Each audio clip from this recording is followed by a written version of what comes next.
जय श्री राम राम राम नमस्कार। Education system Bihar में आपका स्वागत है। आज के स्टूडियो में बिहार शिक्षक बहाली 7वें चरण सीटेट बीटेट एस्टेट के बारे में कुछ जरूरी बातें करने वाले हैं, महत्वपूर्ण जानकारी साझा करने वाले हैं। तो आप लोग इस वीडियो में बने रहें, वीडियो को अंत तक देखें। यह वीडियो सभी विषय के शिक्षक अभ्यर्थियों के लिए महत्वपूर्ण है। 7वें चरण सीटेट बीटेट एस्टेट उत्तीर्ण अभ्यर्थियों के लिए महत्वपूर्ण है। 7वें चरण शिक्षक अभ्यर्थियों के लिए बड़ी खबर निकल कर सामने आ है। वीडियो को शुरू करने से पहले एक नज़र सुर्खियों पर। आप लोग हेडलाइन देख रहे होंगे, इन सभी महत्वपूर्ण बिंदुओं पर बातें करने वाले हैं। आज की तमाम बड़ी खबर के बारे में जानकारी संक्षेप में स्पष्ट करने वाले हैं।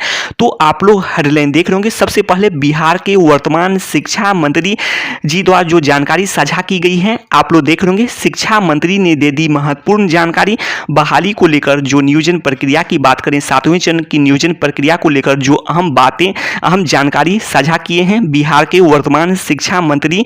तो यहाँ पर आप लोग देख लेंगे, बहाली को लेकर नियोजन प्रक्रिया को लेकर वर्कआउट किया जा रहा है और शिक्षा विभाग गंभीर है।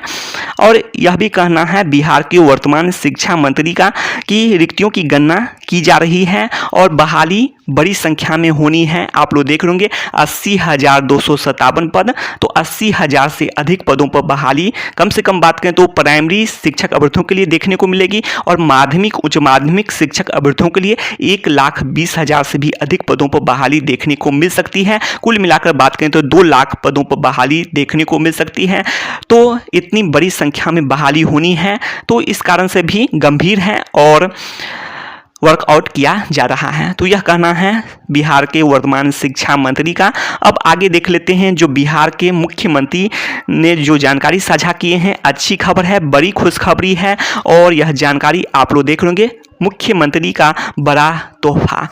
तो कारण आप लोग देख सकते हैं। कारण यह है कि मुख्यमंत्री ने जो निर्देश दिए हैं कि जल्द बहाली को लेकर, बहाली आप लोग को जो नियुक्ति प्रक्रिया की बहाली की बात करें तो जल्द ही शुरू होने का निर्देश दिए हैं और निर्देश पहले भी दिए थे, जो पहले भी बातें की हैं निर्देश के बारे में कि कई बार दिए हैं निर्देश और कई बार ऐलान ये सभी किए हैं, कहे हैं।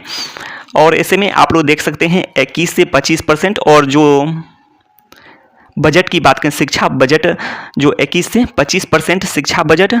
तो ऐसे में आप लोग देख सकते हैं स्कूल में मौजूद रहे शिक्षक, इसके अलावा पढ़ाने वाले शिक्षकों का वेतन बढ़ेगा, नहीं पढ़ाने वाले को ये बर्खास्त की बातें किए हैं, बर्खास्त किया जाएगा। तो ये सभी बातें मुख्यमंत्री ने साझा किए हैं और मोबाइल के बारे में भी कुछ बोले हैं। तो कुल मिलाकर बात करें तो यह बातें स्पष्ट हो रही है कि जो बहाली प्रक्रिया, जो 7वें चरण की बहाली प्रक्रिया को लेकर भी जो जल्द ही नियुक्ति देखने को मिलेगी, यह मुख्यमंत्री का कहना है। जो स्कूलों में जल्द ही नियुक्ति देखने को मिलेगी और मुख्यमंत्री जी और शिक्षा विभाग की समीक्षा बैठक में भी यह बातें स्पष्ट की गई थी जल्द बहाली को लेकर। तो ऐसे में उम्मीद की जा रही है कि 7वें चरण की बहाली प्रक्रिया देखने को मिल सकती है। जो पेपर के माध्यम से भी बातें स्पष्ट हुई थी, शेड्यूल की बातें जो संक्षेप में बात करें तो कुल मिलाकर यह है कि जो नियमावली 2022 की बात करें तो इस बात को लेकर भी यह बातें स्पष्ट हो रही है कि जो हरी झंडी की बात करें तो नियमावली 2022 हरी झंडी और इसके लिए कैबिनेट से मंजूरी की बातें की जा रही हैं। और इसके अलावा यह भी बातें हैं कि नियमावली के बाद जो शेड्यूल है 7वें चरण का ऑफिशियल शेड्यूल जारी होने की बातें और जो पेपर में संक्षेप में बातें की गई है, जो 31 मार्च तक नियुक्ति पत्र वितरण की तिथि की बातें की गई है। और इसके अलावा एक साथ बहाली प्रक्रिया आगे बढ़ सकती है। जो 7वें चरण की बहाली प्रक्रिया में जो प्राइमरी से लेकर नियुक्ति +2 तक की नियुक्ति प्रक्रिया, जो बहाली प्रक्रिया एक साथ बढ़ सकती है आगे। इसका मतलब कि विज्ञापन एक साथ जारी किया जा सकता है, लेकिन पद रिक्त नहीं रहे, यह भी शिक्षा मंत्री का कहना है। तो इससे में यह हो सकता है कि जो पहले बहाली प्रक्रिया माध्यमिक उच्च माध्यमिक का हो, उसके बाद प्राइमरी का हो, ऐसे में पद रिक्त नहीं रहेंगे और कटअप प्राइमरी के कटअप में भारी गिरावट होगी। तो ऐसे में पहले माध्यमिक उच्च माध्यमिक की बहाली प्रक्रिया पूरी होगी, अर्थात सभी प्रक्रिया, उसके बाद प्राइमरी का, लेकिन विज्ञापन साथ में जारी किया जा सकता है। इस अनुसार से भी बातें करें तो अभ्यर्थी लगातार मांग कर रहे हैं विज्ञापन को लेकर। इसके अलावा आप लोग देख सकते हैं खास करके जो सीटेट बीटेट अभ्यर्थी हैं बिहार एस्टेट 19 में कंप्यूटर साइंस और सोशल साइंस विषय को छोड़कर अन्य सभी विषय में क्वालिफाइड अभ्यर्थियों की संख्या काफ़ी कम है, इसीलिए कोई समस्या नहीं है। जैसे कि कंप्यूटर साइंस विषय में 17,000 और सोशल साइंस विषय में 26,000, तो कुल मिलाकर 43,000 यदि 80,000 में से घटाते हैं तो 37,000 ही क्वालिफाइड अभ्यर्थियों की संख्या है। इसमें से डॉक्यूमेंट वेरिफिकेशन भी नहीं हुए हैं। बहुत सारे अभ्यर्थी डॉक्यूमेंट वेरिफिकेशन में, क्वालिफिकेशन में बाहर होंगे और कॉमन भी हैं। कारण है कि जो पेपर 1 और पेपर 2 भी दिए हैं, जैसे अंग्रेजी हो गया, इसके अलावा अंग्रेजी है, साइंस है, गणित है, तो ये सभी विषय हैं जिसके कारण से क्वालिफाइड अभ्यर्थियों की संख्या अन्य सभी विषय में जिनको नौकरी की आवश्यकता की बात करें तो 25,000 के आसपास ही हो सकते हैं। कुल मिलाकर बात कर रहे हैं लगभग 25,000 के आसपास ही। तो इसीलिए अन्य सभी विषय में लगभग नौकरी पक्की ही मानकर चलें और इन 2 विषय के अभ्यर्थियों को एक्टिव मोड में आना होगा नौकरी पक्की के लिए।